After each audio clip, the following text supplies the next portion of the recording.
There is no atmosphere on the moon, because the reason for there is no atmosphere in moon is that if we are considering gas molecules over here, then the gas molecules are not at rest, they are in vibratory motion and they are having some velocity. The velocity of gas molecule is more than the escape velocity, so it will not get attracted by the, or it will not be there on the surface of moon, it will escape.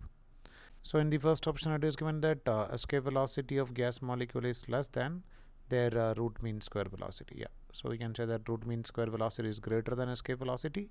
That's why these gas molecules are able to escape. Second option, it is given that it is closer to the earth, and also it has inactive inert gases in it. No, escape velocity of gas molecule is greater than their root mean square velocity. Their root mean square RMS velocity is more than escape velocity. It is too far from the sun and very low pressure in its outer surface, not because of these reasons.